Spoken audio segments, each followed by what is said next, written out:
नमस्कार, आप देख रहे हैं ब्रेकिंग अब तक न्यूज़ और इस समय की तस्वीरें आपको दिखाई जा रही हैं नीलोखेड़ी के पोल्ट्री एरिया से। आपको बता दें कि जो तस्वीरों में आप साथियों गौ माता देख रहे हैं, और आपको मैं बता दूं कि जिस प्रकार से गौ माता की पूजा की जाती है, लोग पूजते हैं गौ माता को। और इस गौ माता के आप मुंह में देख सकते हैं किस प्रकार से प्लास्टिक का लोक लगा दिया गया है, ताकि ये गौ माता जो है घास या चारा ना खा सके। आखिर क्यों ये लोक लगाया गया है, किस कारणों से ये लोक लगाया गया है, इसका हम नहीं जानते इस बात में लेकर के। लेकिन जो कि आपको बता दें, जो वार्ड नंबर 4 से पार्षद हैं बिट्टू खुराना जी, उन्होंने देखा कि किस प्रकार से गौ माता को जो है काफ़ी पीड़ा हो रही थी, और उन्होंने उन्होंने अपने साथी डॉक्टर साथी की मदद से जो है इस गौ माता के मुंह से ये प्लास्टिक के लोग को उतारा। और बातचीत भी करना चाहेंगे, क्या कुछ कहना चाहेंगे यहाँ के जो पार्षद हैं बिट्टू खुराना जी और डॉक्टर साहब भी। और हमारी आप सबसे अपील रहेगी कि वीडियो को देखने वाले जितने साथी हैं वीडियो को शेयर जरूर कीजिए। देखो, मैं मेरे टाइम नहीं था जिस टाइम मैं सर्विस करता था।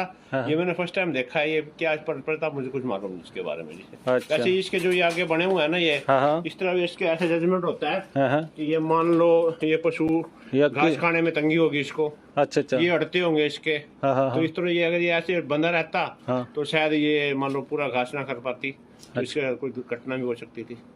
मेरे को तो ये लगता है कि ये बेरहम लोग हैं जो ऐसी ऐसी हरकत करते हैं कि भाई ऐसा है कि कोई गाय खुल गई होगी किसी की, तो उन्होंने मतलब इसको भाई बार बार उनके खुरली में आती होगी और लोगों ने उसको पकड़ के ये शिकंजा सा लगा दिया। भाई ये ना तो कभी कुछ नहीं, अगर लोगों ने किसी ने लगाई भी है, पता नहीं क्यों लगाई है, तो उसको क्या तकलीफ थी। अगर वो सामने आए व्यक्ति हमें बताए जिसकी ये गाय है, हमने आज आजाद कर दी है, तो इसको भी खोल दिया। लेना चाहता तो ले जा सकता। हाँ, बिल्कुल बिल्कुल। क्यों जी? हाँ, और अपना नाम पता बताएगा, भाई हम उससे पूछेंगे ये है क्या चीज। ये किस पर्पज के लिए लगाई थी उसने?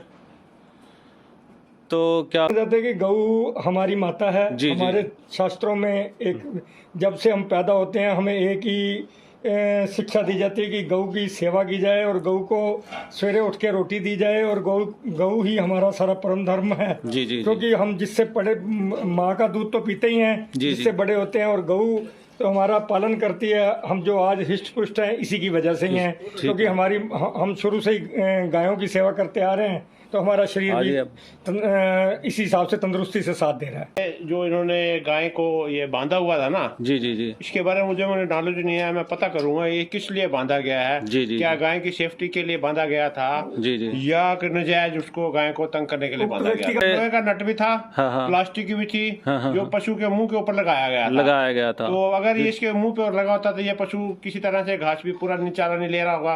इस तरह तो इसको ये नजायज तंग ही कर रहा था। अगर उसने कुछ ऐसा कोई सेफ्टी के लिए लगाया हुआ तो हमें ये बता सकता है ये किस लिए लगाया गया। अगर वो लेना चाहे तो यहाँ आके ले जा सकता है। एड्रेस बता दीजिए आप एक बार। एड्रेस तो बस यही गौशाला है पोल्ट्री एरिया में। हमने इसी तरह से पूरा नट था, इसमें लोहे का नट था, जो हमने बड़ी सेफ्टी से गाय को बांध निकाल दिया गया है। गाय भार मुक्त हो चुकी है, बिल्कुल अपना चारा भी पूरा लेने लग गया है। तो इसलिए किसके बारे में हम देख रहे थे इसको कल से। ये गाय कब से मिली यहाँ पे? ये हमें बन के आज ही यहाँ हमारे गौशाला में आई है। हमने देखा अपने आप ही यहाँ पे आ गई। शाम के टाइम इस टाइम हमने देखा है ये खुल के चारा नहीं खा रही थी, तो शायद ये इसको लिए अटता होगा, इसलिए इसके मुंह के आगे था ये।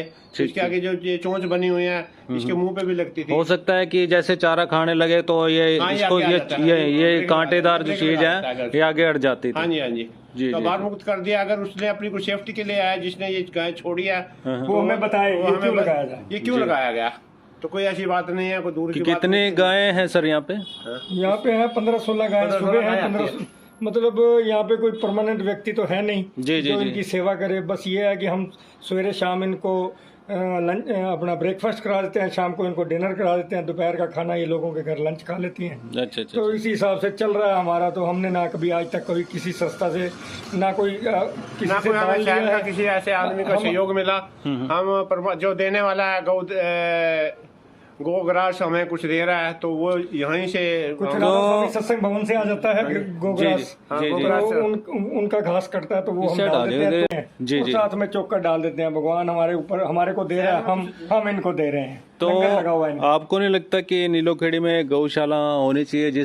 नहीं, गौशाला तो होनी चाहिए, क्योंकि मेरा सरकार से निवेदन है यहाँ के। देखिए, मैं कहना तो नहीं चाहूँगा। देखिए, जब हम कोई प्रोग्राम आता है ना, तो हम जो है गौशाला में जा कर के है ना घास वगैरह का जो है वो इतनी गायें घूमती है, उनकी तरफ कोई ध्यान नहीं देता।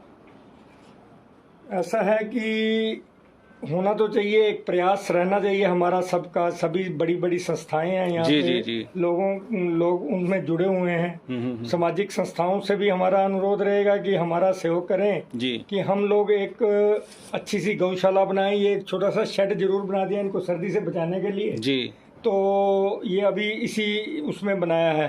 तो भगवान की अपार कृपा है, डॉक्टर साहब और मैंने और एक दो बंदों ने मिलकर इसको तैयार कर दिया। इतना बड़ा अगर ज्यादा बड़ी गौशाला बनानी है तो उसके लिए लोगों का सहयोग तो लोगों का सहयोग जरूरी है। क्योंकि अकेला आदमी तो कुछ भी नहीं कर सकता। बिल्कुल जी, बिल्कुल। अकेला आदमी के बस का भी नहीं है, क्योंकि इनका खर्चा है, खाना है, सब कुछ है। चलो हमारे से तो जितनी सेवा हो सकती है हम उतनी कर ही जा रहे हैं। जी। ठीक है जी। बाकी सब लोगों का धन्यवाद है कि लोग हमें अप्रिशिएट भी करते हैं, हमारे को अप्रिशिएट भी करते हैं और हमारा मनोबल भी बढ़ाते हैं। जी बहुत बहुत